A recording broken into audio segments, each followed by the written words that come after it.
Hello folks, this is Silva speaking, and you're listening to another video for Teamfight Tactics.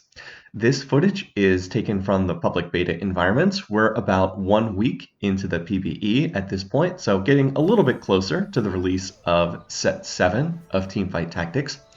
This patch is a new version that came out. There was a long weekend over the Memorial Day holiday, and there was one patch on PBE for that 3 or 4 day period. Wasn't very well balanced, as you'd expect for PBE. People kind of figured out what was overpowered and played it into the ground. I had some footage from that patch where I was playing Volibear, and Volibear was very, very overpowered in that patch. But this is a different patch here, which means that things that were strong before got nerfed, and things that were not especially strong before have gotten stronger as a result. One of the biggest things that they did in this patch was they made bruisers much, much, much stronger.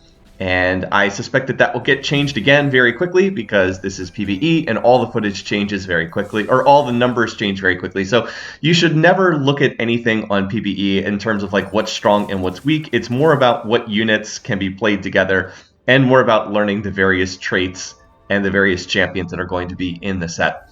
In any case, though, enough introduction. In this video, we're going to be looking at the Ragewing trait, which is one of the big vertical traits in Set 7. This is one of the traits that does have a dragon associated with it.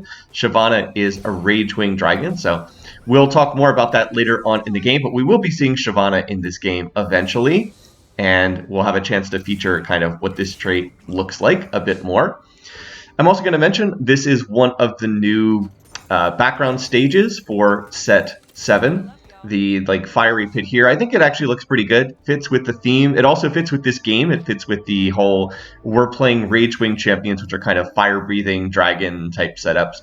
So looks pretty neat, and this is kind of an early preview of what one of these stages is going to look like when the set comes out. I believe this is one of the ones you get from the pass that you can purchase. I believe this is one of the free pass ones. So I tried to sell the Lilia on my bench and then level. I don't actually pull that off in time. Out of these options here, I'm going to take Cybernetic Shell. I did consider taking combat training. This was actually very heavily nerfed because it was extremely overpowered. But I'm going to take good old reliable Cybernetic Shell. I think that's what it's called.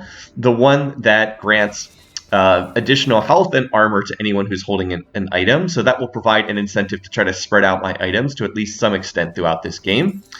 Now, I do miss something right here. There's actually a Skarner in my shop, so I really should buy this Skarner and just toss him in here for bruisers.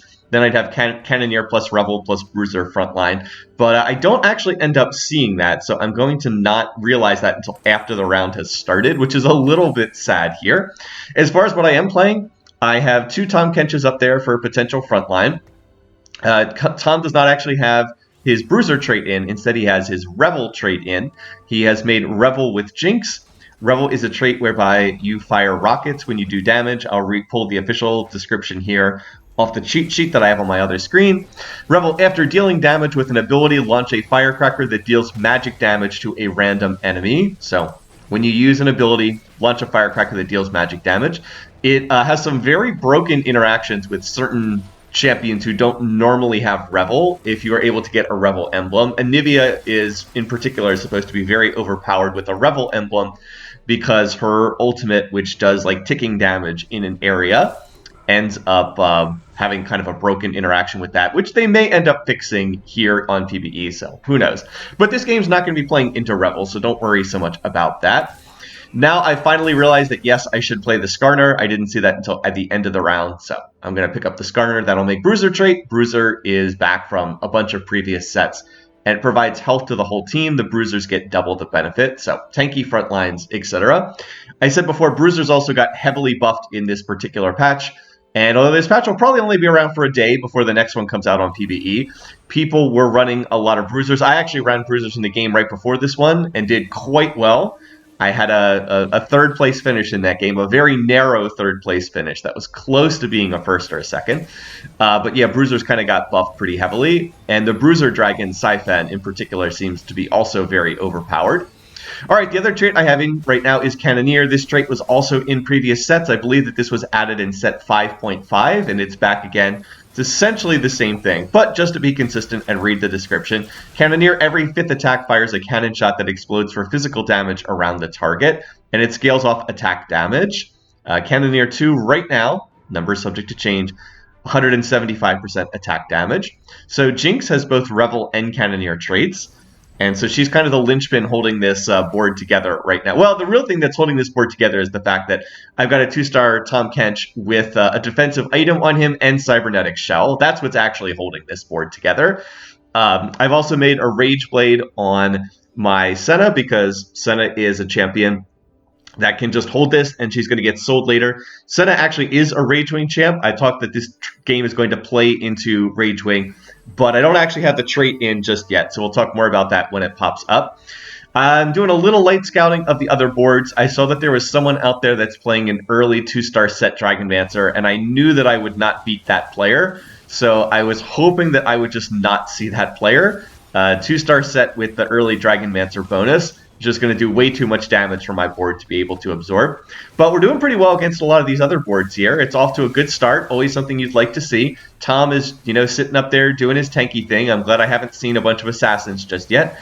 And it looks like we're going to win this, and then that'll allow me to pre-level for level 5.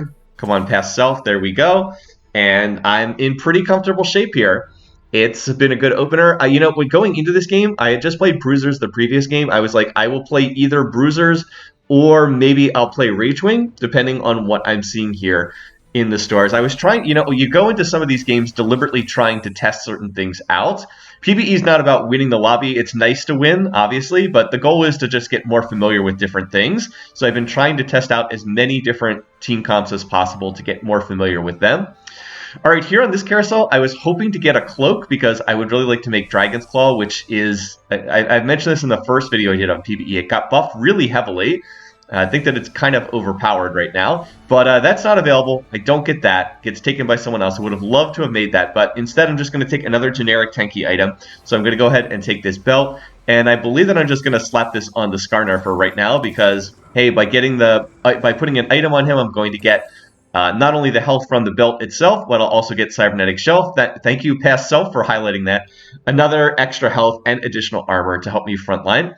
And now I'd love to toss in another unit, but I really don't have another one to toss in here. I had this Kayn on my bench because I was thinking if I can find another Ragewing champ, I can toss in Kayn for Ragewing, and then that'll finally put that in trait. But no, that'll put that trait in play. But no, I can't find another Ragewing.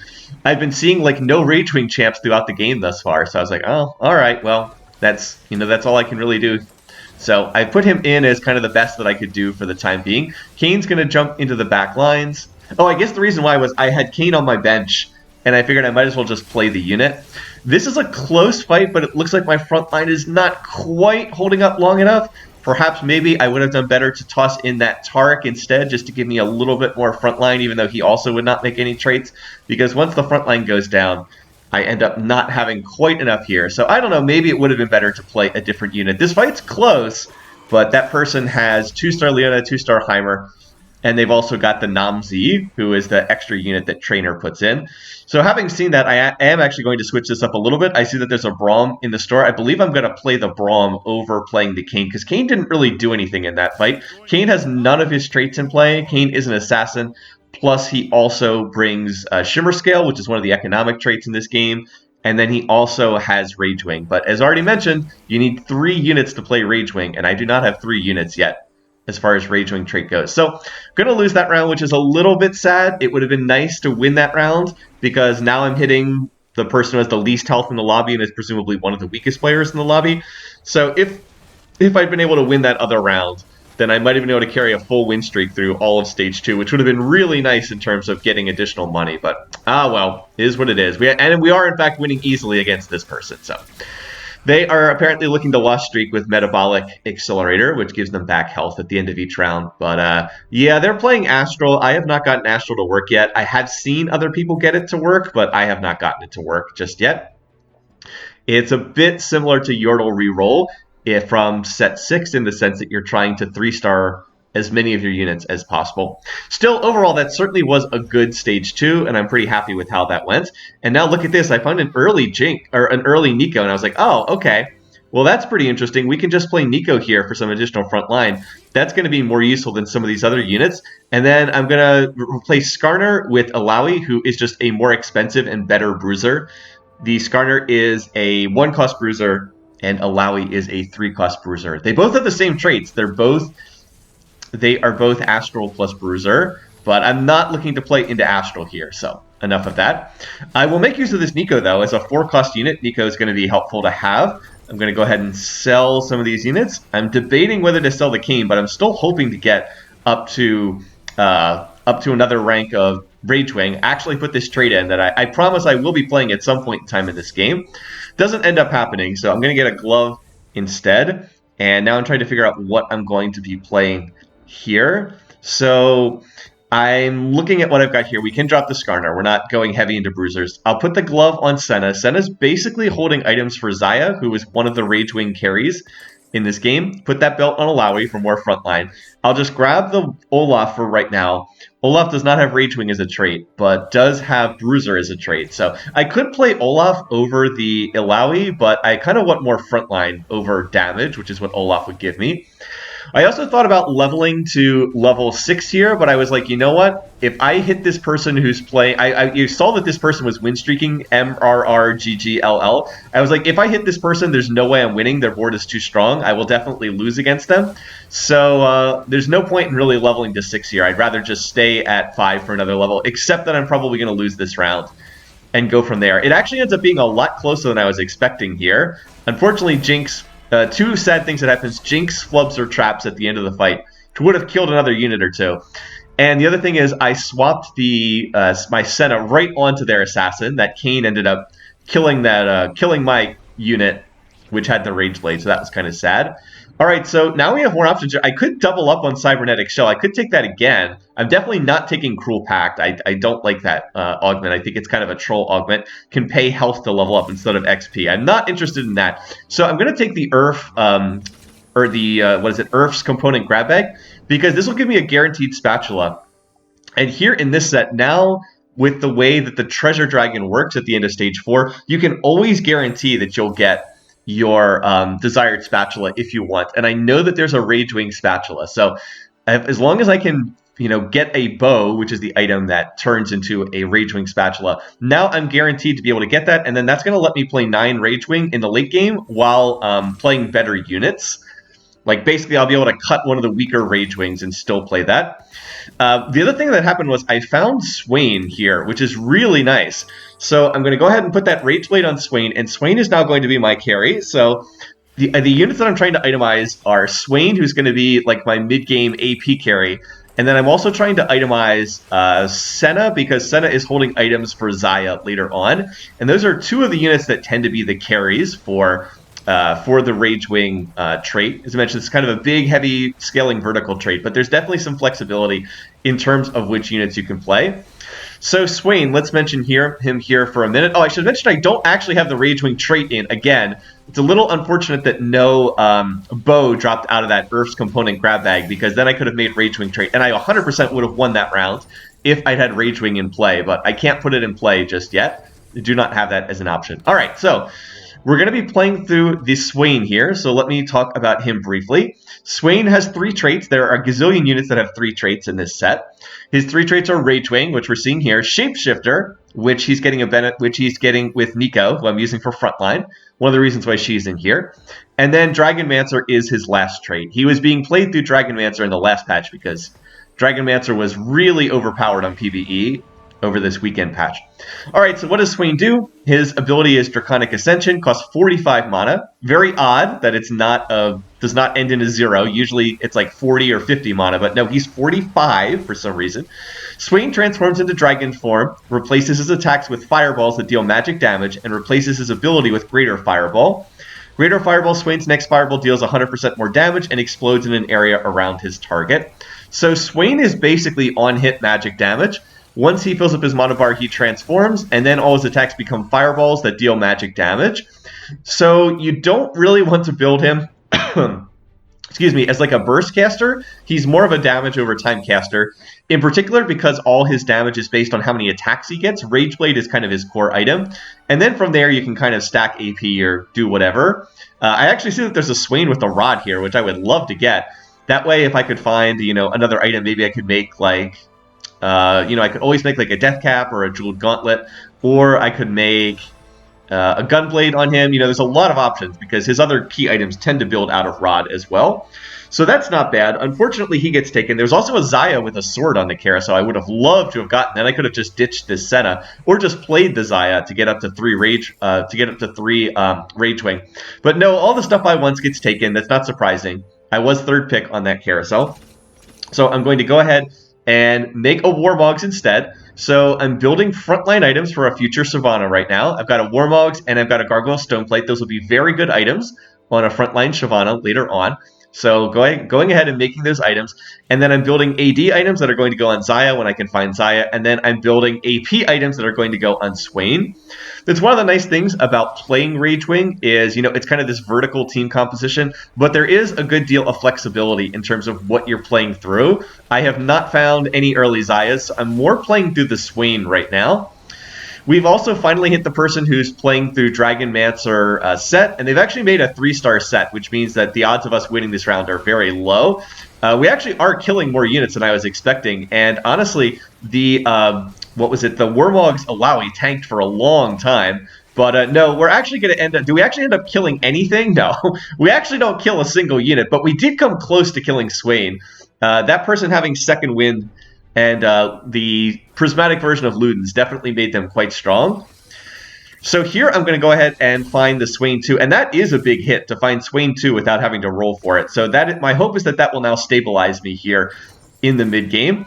And I also see that there's a Corki in the shop, so I was like, well, you know, I could just play the Corki over the Jinx. I mean, why not, right? I also could level to 7 and play both of them, which would not be bad. It would give me another rank of Rebel and another rank of Cannoneer.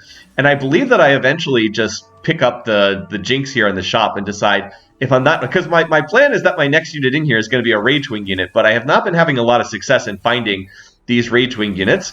I have picked up a set. This is the first set that I've seen. Set is Ragewing plus Dragonmancer. We saw that other person playing through that as well. And now it's mostly, you know, can I survive through the remainder of these rounds? I actually thought that my board was reasonably strong here, but no, I'm actually losing these rounds pretty hard. You know, I lost that other one without really killing a unit, and I lost that round without really killing a unit either, so I was like, geez, I didn't think what I had was that bad, but wow, I took a lot of damage. Now, that's a little bit unfair because I do think that I hit like 2 of the strongest people in the lobby right there. You can see the person I just hit is level 7 and win streaking. But yeah, still, I was like, oh man, you know, I kind of thought that I was doing a bit better. The good news is I have finally found a Shen in the shop. I have not been having a lot of luck in finding Ragewing units, but he's a bruiser, so I can just straight replace Alawi with him. And oh, look at that. Now we're starting to look a little bit better. Now we've got the Ragewing trait in finally. We maintain Bruiser trait, and then that's going to allow me to toss in this Jinx in the shop. And I also was like, you know what? Do I want to try to make Swain 3-star? It's unlikely. It is kind of expensive, but we'll go ahead and pick it up. Why not? Here, I was again hoping for a bow to pop out. I do not get a bow to pop out, so that means I'll have to delay trying to get a bow to make this Ragewing spat. But I can make some stuff with other items, so I'm trying to look and see what I can make here. So I was like, all right, I do want to make Quicksilver Sash. That'll be good on Xayah. And then I've got this rod. What can I do with the rod? I was like, you know what? I can make Archangels. It's actually a good item on Swain. Remember, he's a scaling damage over time mage, so putting an item like that on him is going to be pretty useful overall. It just means that he scales over the fight. You know, it's like the magic damage equivalent of that Rage Blade. He's going to scale up in time over the course of a fight. And so I'm hoping that now I'm strong enough that I don't have to... I'm hoping that now I'm strong enough and I don't have to push levels because I really don't want to roll until I get to level 8. I'm going to go a couple rounds here and hope that my board has stabilized enough so that I will not continue losing health. I do have a 2-star Swain with pretty good items, and now finally, I have the Ragewing trait in. It's kind of amazing it took me until stage 4 to get this in because it is not a hard trait to make. There's quite a few 1 and 2 cost units that have Ragewing. But yeah, Swain carries the fight super duper hard and does 7,000 damage. So let's get through this augment here, and then I'll talk about what the Ragewing trait actually does. All right, so component grab bag would not be terrible. Ricochet, no. Bruisers, no. I'm not playing through Cannoneer that. And then I've got some different choices. I was like, I don't really have aura items for better together.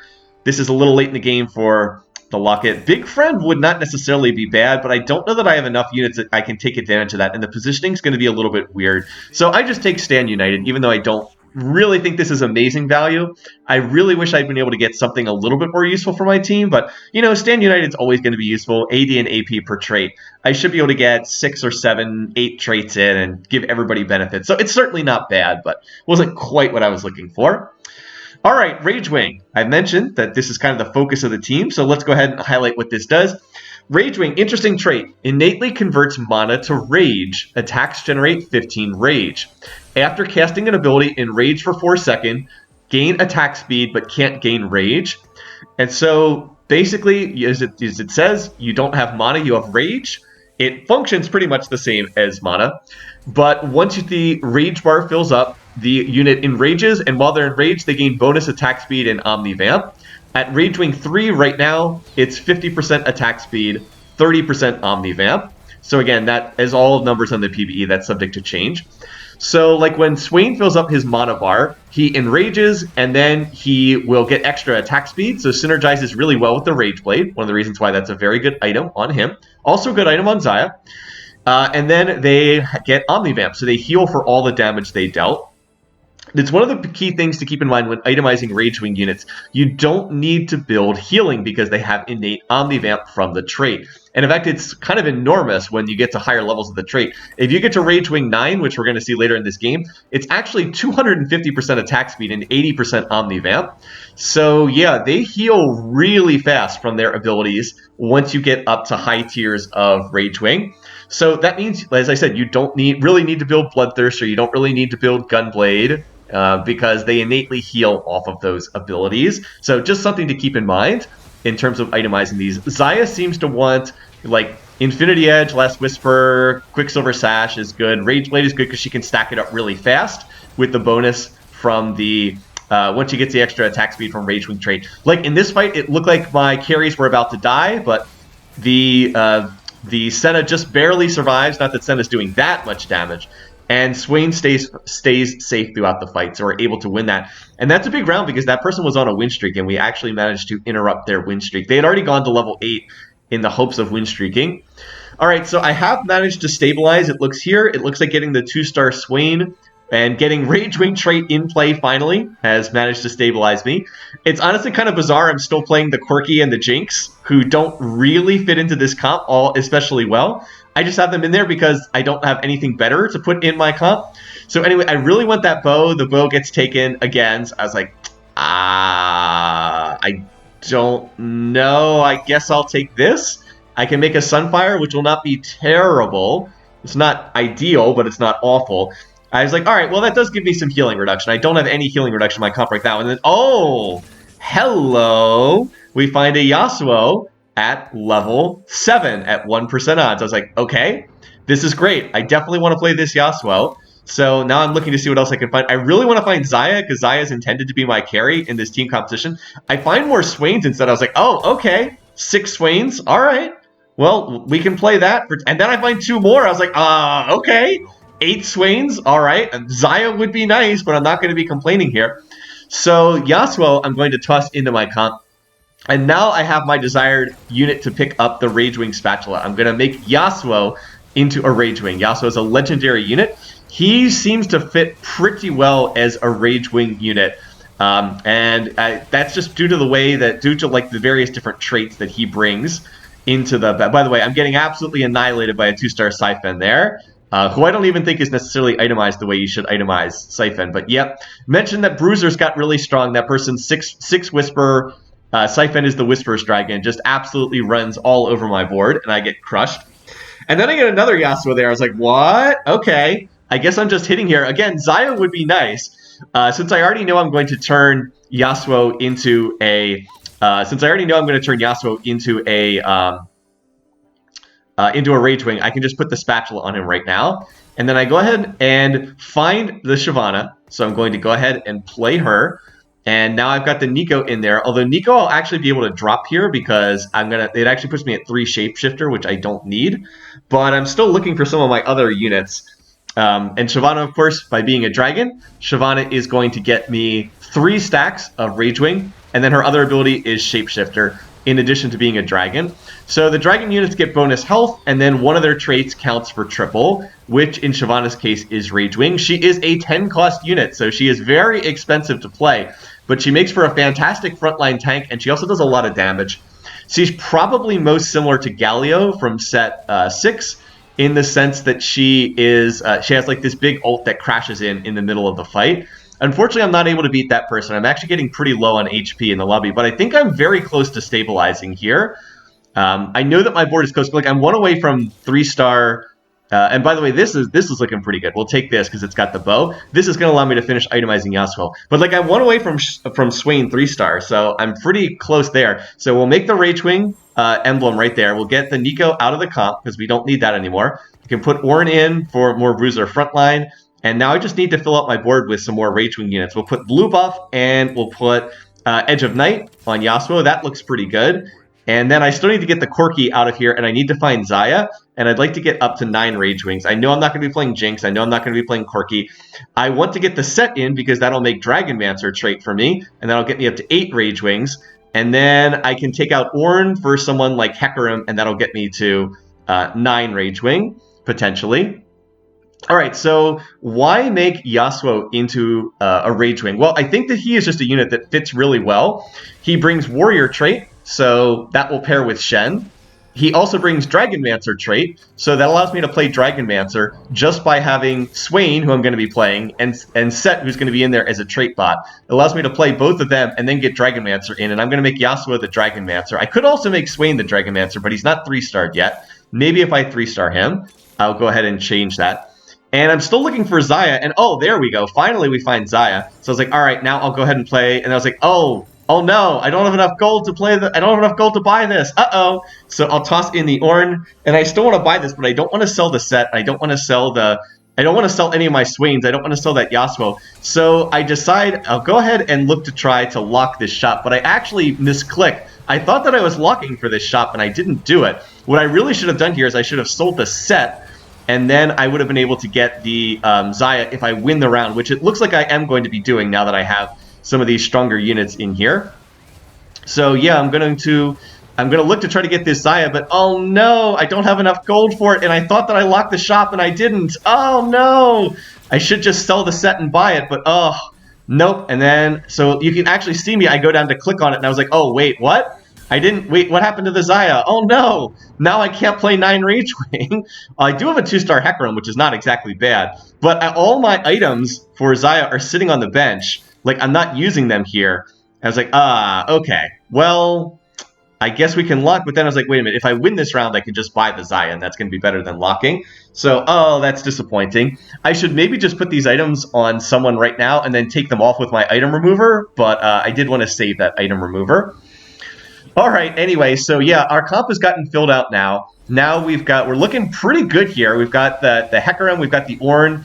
Again, I kind of wish I had found a few more Xayahs instead of some of these other units, but, you know, you can't complain. Got to make use of what you're finding throughout the game. Yasuo is providing really good CC. Blue Buff is actually one of his best items because it causes him to cast super duper fast.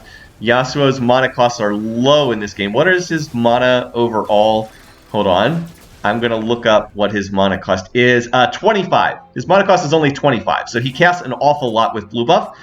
And for Yasuo, every third cast his slash deals triple damage, hits a large area, knocks up enemies. So that's kind of what you want. You want that third cast for Yasuo, which causes him to knock up, actually knocks up units in a huge range. So here I'm trying to decide, do I want to play that Ornn or do I want to play the Hecarim? I was trying to decide which of the two I wanted. For the moment, I'm keeping in the Ornn because I think he provides better frontline. I wasn't sure which one of these would be better. I'm now hoping to go to level 9 and just play both units. Also at level 9, I have good odds to find that last Yasuo. I have good odds to find more Shyvanas. And the odds will go up slightly to find Xayah as well. So normally Xayah is like intended to be the carry on this board when you're playing Ragewing. She is Ragewing plus Swift Shot. I don't have Swift Shot trait in at the moment. I don't think that she really needs Swift Shot, though, to be honest. Swift Shot grants extra attack speed based on how far away the target is. It's this set's version of snipers. But she gets so much attack speed from when she rages, particularly if you have like rage Ragewing 9 in like I'm trying to do here, she really does not need the extra attack speed from Swift Shot. I'm actually going to make a mistake later in this game and play the Swift Shot trait at level 9, but that's a mistake. I should not be playing that trait. She really just does not need it at all. And this is me, you know, not knowing here early in the set what's good and what's bad. All right, so there's some decent stuff here. I could try to put another item on Xayah. I actually would love to take the Xayah with the Last Whisper. That would get me 2 out of 3 Xayah, so I'm hoping that would be there. It's like my top item right now. But it gets taken, so as soon as it gets taken, I'm like, oh, okay, I can just take another Ragewing emblem, and that'll let me play 9 Ragewing right here at level 8, and that's got to be pretty useful. So it actually pops off the Hecarim because Hecarim can't, and I actually can't seem to find it right now. Some kind of bug. It's like, where is my Ragewing emblem? It's unclear. And then finally it pops up. I was like, all right, well, I'll just put that on Ornn. And that allows me to get 9 Ragewing in, and I don't even have to play the Hecarim. So I actually have double Ragewing emblems in here right now. It's not going to be especially amazing on Ornn, but I can't put it on anyone else because I believe every single other unit already has Ragewing on them. Yeah, I believe every single one of my units has the Ragewing emblem on it. In order to get, let's see, is there anyone here who doesn't have Ragewing? No, every single unit has Ragewing. So yeah, I have to put it on Ornn. There's no one else I can put it on. In any case, this time I'm up against this person who's playing Al-Shin, the Tempest Dragon, and this is looking like one of the scarier comps in the lobby. Look at that Yasuo CC, though. Like, when Yasuo actually gets his ult off, he does so much. And because he has Ragewing, he now will heal off of the damage dealt. I have no idea if Shyvana can win this fight. I'm hoping that she'll be able to clutch this out. She's getting CC'd, but oh, she actually was able to finish that off with her Dragon Breath. And I believe that person was win streaking as well. So it's been a really good stage 5 so far. I've won every round. I'm really hoping I can win this one, carry my win streak all the way through to the end of this stage. I am trying to get to level 9 because I want to try to find 2-star Yasuo and 2-star Shyvana. I am fully aware that I'm on 8 Swains, so arguably maybe what I should have done was stay at level 7 or 8 and look to find that last Swain, because I've had 8 Swains forever. And it's not like anyone else is playing Swain in this lobby, so it shouldn't be that hard. Maybe that would have been a better way to play this thing. It's just I really wanted to get up to higher levels. Unfortunately, this person has found 2-star Yasuo, and they've also got that 2-star Siphon, so this board also looks extremely strong right now. Mentioned that the Siphon, the Whispers Dragon, is very strong in this patch. Fortunately, Shyvana is like an absolutely amazing tank, so I just need her to stay alive. And look at that lifesteal on the Swain. Swain is just surviving forever with his lifesteal, and it looks like that's going to be enough to do this. Do we knock this player out? Yes, we do. And I was like, all right, full win streak through here. Let's go. Now I'm going to look to go to level 9, and then I'll be able to play another unit at level 9. I'll have to figure out what that is. I can tell you right now that what I actually end up picking is a Swift Shot unit, which is a mistake. I should have probably just played another tanky frontliner because I don't really need more damage in my comp. I really need more CC and more frontline. So it actually would have been quite useful to play something like Bard just for the CC. But I don't know if I ever find Bard in this game, if I remember correctly. Oh well. So I'm going to go ahead and continue picking up these coins. Why couldn't that Reforger have been a Nico's help? I could have just used it on Swain to get 3-star Swain here, or on Yasuo. Might be better to use it on Yasuo. But nope, I'm going to continue being patient here. I want to get to level 9. I want to try to find the 2-star Yasuo. I want to try to find the 2-star Shyvana. Both of them will spike my comp really hard. And then I also have the Xayah as well. Meanwhile, over here, we have this mage player who's still rerolling with Astral Trait, getting a little bit towards the end of the stage here. So there's not too many more rounds left. One of the things early in the set, it's hard to know like what units to put in, what are the best combinations. That's why I was saying that I was really trying to figure out who my next unit should be on this board. By the way, look at how low Xayah gets, and then she pulls her feathers back, and she goes right back to full health again. That's one of the reasons why you don't really need to itemize lifesteal, as mentioned. Once again, Xayah goes low, and then the lifesteal pulls her right back up to full HP again. So yep, stacking damage on her also tends to provide survivability. The Quicksilver Sash was also really helpful in that fight because she blocked CC against her a couple times. So, I mean, at this point, I'm on a 6-match win streak. I'm feeling really good. I'm hoping that I can win the lobby. There's a Xayah. I'm hoping to go level 9 after the carousel. I'm just hoping I can win a couple more rounds here. and continue stacking this out. This is trouble, though. Notice that the person who's playing the Mage Tempest board has managed to 2-star their, their Al Shin, and they're playing 4 Evokers, so they're going to generate mana super fast. I was like, oh, that comp looks really strong. I don't know how well I do against that comp. I'm very, very concerned that they have a 2-star 10-cost dragon as well. And in fact, I'm going to be hitting them this round as well. Plus, they also have a Zephyr here, and they're actually going to... Actually, no, they have double Zephyr here, and they're actually going to take out 2 of my key units. I was like, oh, that's not so great. Because watch what happens when the Storm Dragon goes off. Yeah, my whole board just kind of dies. I was like, oh, man. So one of the frustrating things about playing against Al Shin is it doesn't always feel like there's a lot of counterplay against this dragon unit. He's basically the victor of this set, for those who are familiar with Victor from set 6. Humongous mana bar, but when that cast goes off, your whole board just gets deleted. So I was like, all right, I'm down to 16 HP. I can't delay longer. I need to go ahead, level up right now, and try to get stronger here. So again, I'm still trying to figure out what my last unit should be. Sona would not be terrible. She doesn't make any traits, but she does provide CC. Again, Bard would probably be the best option. So then I pick the I see the Varus and toss him in there just to try to make, what trait is it again? The Swift Shot trait, but I've already mentioned here in this video, I really don't think that that's necessary at all. Oh, look at this though. We do find the Swain. Okay, so we'll be able to lock for that.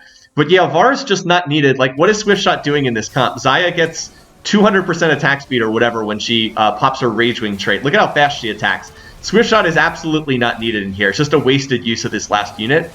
So there's no reason to put this in. I mean, it makes a trait via Stand United. Whoop-de-doo, that's great. But, like, this would be so much better if I had some more crowd control in my comp. Like, imagine if I had a Bard who had CC'd the whole enemy team. So, unfortunately, I'm going to lose that round as well. And now I'm down to just 2 HP. I was like, that's disappointing. Well, here, there's really no choice about what I have. I have to go ahead. I see that there's a Shyvana on there, but I have to take this Shroud. Remember, there's that Tempest team composition that we've seen with Al Shin, who just deletes my board whenever it casts. I have to take this this Shroud of Stillness to try and stop that cast from happening. So we do still have some options here. I'm going to go ahead and make the 3-star Swain, which is going to make me much stronger. And then I find a Shyvana in the store. I was like, I can lock for this. And then I was like, no, wait a minute. I'm on 2 HP. If I win the round, I'll have 10 gold and I can buy it. If I lose the round, I'm just out of the game. All right, we know that we're going to be up against the person who's playing that Al Shin. So I need to try to get my Shroud off. I need to try to dodge the fact that they have a double Zephyr here.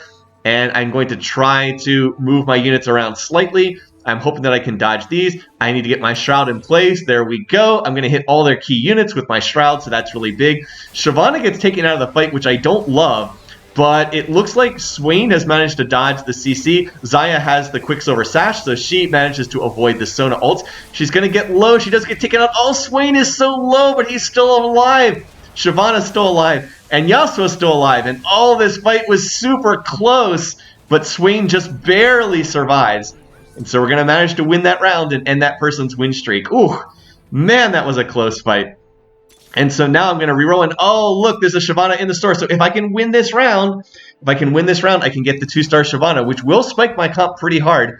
Now I'm up against the other player, the person playing Whispers and playing the Siphons. I was like, all right, they've got a Pike. This is an Assassin board. What do we do against Assassins? We clump up our board. So we need to stack up all my units in the corner to defend against this person's comp. And then I see they're positioning their carries on the left, so I'm going to move Ornn at the last second just for Shroud of Stillness purposes.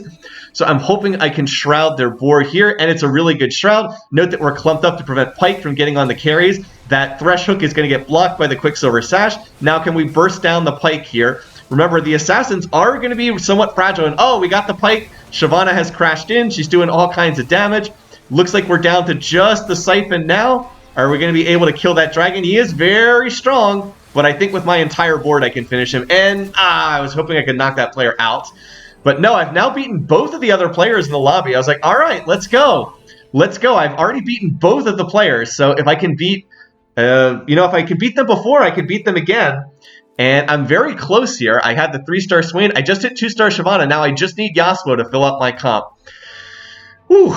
All right, well, we have a break here. As far as what Shyvana does, I should read her description here. I mentioned that Shyvana is basically like Galio from the previous set. Shyvana has a low mana cost. Mana cost is 30. When the mana bar fills up, she transforms into dragon form. She flies around in the air for about 2 seconds, and then she lands, knocks everybody up, and stuns them. After landing, Shyvana has Fire Breath. She breathes Fire Breath in a cone, deals percentage of the enemy's maximum health is fired as magic damage.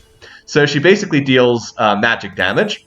Sadly, this is not quite what I was looking for. I wanted that last Yasuo. I don't find the last Yasuo. That would be super duper nice, but now I need to try to position. Unfortunately, I'm up against the Ao Shin comp, which I believe is the tougher of the two boards.